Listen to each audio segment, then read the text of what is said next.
You got paid today. For about 45 minutes, everything felt okay. Then you opened your banking app again, and that tight feeling in your chest came right back. Sound familiar? Because here's the thing nobody talks about. It's not just about having less money than you need. It's the mental weight of it. The constant low hum of financial stress running in the background of your life. Checking your balance before you buy groceries. Doing the math in your head before you say yes to dinner with friends. Watching your account drain in real time and feeling completely powerless to stop it. Most people assume that feeling goes away when they earn more, but that's not quite true. A lot of Americans earning decent salaries, 40, 50, 60,000 a year, are still living paycheck to paycheck. Not because they're reckless, not because they don't care, but because nobody ever taught them how to build the one thing that actually changes everything: a saving habit. And before you assume this is another video telling you to cut your streaming subscriptions, I want you to know it's not. What I'm about to show you is something different.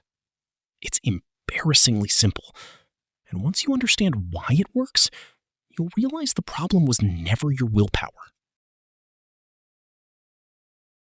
Here's what most saving advice gets wrong. It assumes your life is perfectly predictable. It assumes you make the same amount every month, that your bills stay the same, that nothing unexpected ever breaks, gets sick, or shows up without warning. But that's not how most people actually live right now. Millions of Americans are doing some combination of a full-time job, a part-time hustle, freelance gigs, driving, delivery, reselling, whatever it takes. Income doesn't look like a steady line anymore. Some weeks it's $600. Some weeks it's $1,200. Some weeks it's almost nothing at all. And into that reality, people try to squeeze advice like the 50-30-20 rule. 50% for needs, 30 for wants, 20 for savings. That sounds clean on a whiteboard. But when rent alone is eating 60% of what you take home, there is no 30% for wants. There is just survival and hope and the vague plan to figure it out next month. So people try budgeting apps. They try automatic transfers to savings. They start strong for a week, maybe 2. And then the car makes a sound it wasn't making before, or an old medical bill resurfaces, and that money moves right back out of savings. Now they don't just feel broke, they feel like they failed. And that feeling sticks. That quiet voice that says, "I'm just not good with money." The thing is, that voice is lying. Most people aren't bad at saving because they lack discipline. They're bad at saving because the systems they've been handed were never built for someone starting from zero. Which is exactly where the $10 habit comes in. The rule is almost offensively simple. Every single time money comes into your life, you save $10. Paycheck arrives, $10 moves to savings.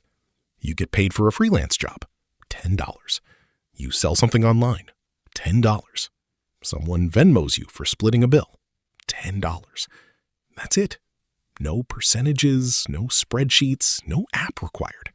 Just one consistent action that repeats over and over again. Now, I already know what some of you were thinking. $10? That's not going to change anything. But here's the truth. The $10 is not actually the point. What you're really doing is rewiring a pattern. Right now, most people operate on a loop they don't even notice. Money comes in, money goes out, balance hits near zero, repeat. The brain gets so used to that cycle that saving starts to feel impossible, like trying to row upstream with no paddle.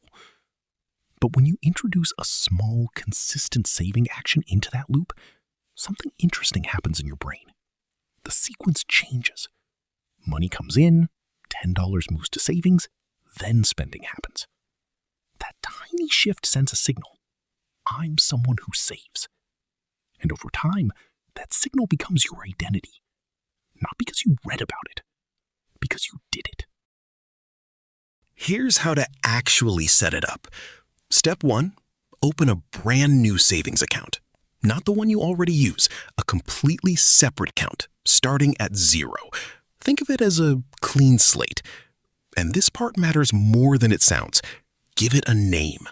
Something like emergency buffer, or freedom fund, or future me. Something personal, something that actually means something to you. Because every time you see that name in your banking app, your brain connects that balance to a reason. Step 2, set a trigger, a clear rule for when the $10 moves. If you get a regular paycheck, it's simple. Every pay period, $10 moves. If your income is irregular, maybe your rule sounds like this. Any day I earn $150 or more, I move $10 to savings. The exact number isn't what matters. What matters is clarity. Your brain needs a simple signal. Money came in, now $10 moves. Step 3, and this one surprises people, don't automate it. Every financial expert will tell you to automate everything. And eventually, yes, automation is smart. But for this habit, especially early on, you need to do it manually. Every single time. Because when you make that transfer yourself, when you physically open the app and move the money, your brain registers it. Money came in, you saved something, the number went up. That little moment of visible progress is more powerful than people realize. It builds a feedback loop. You start wanting to see the number grow. Maybe one week you trigger the rule twice. That's $20 saved.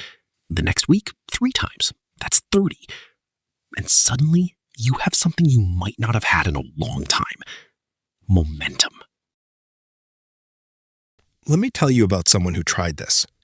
They were 28 years old, working a warehouse job, earning about $19 an hour, also picking up delivery shifts on weekends to stay afloat. They tried budgeting before. They tried the automatic savings transfer, set it up 3 times, canceled it 3 times when rent came due.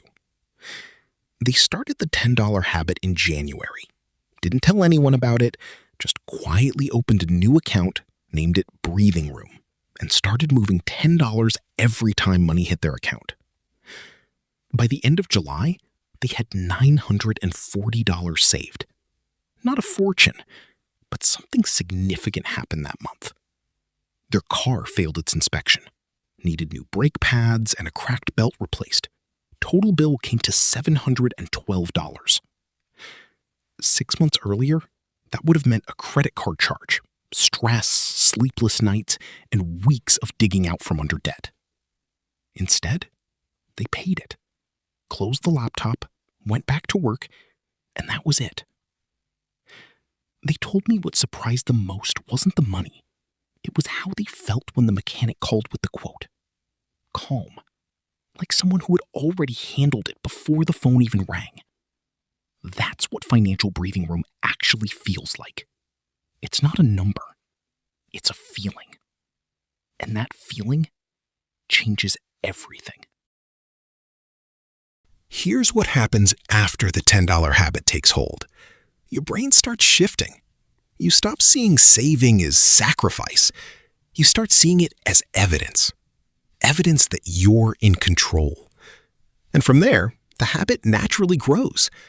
Maybe on a good week, you move $20 instead of $10. Maybe $30 on a really strong one. You're not forcing it. It just feels obvious.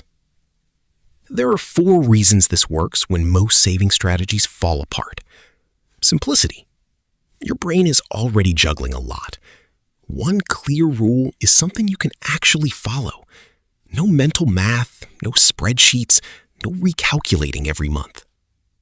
Visible progress. Starting from 0 means every deposit counts. 10 becomes 30, 30 becomes 100, 100 becomes 300. Your brain treats that number like a game. It wants to protect it.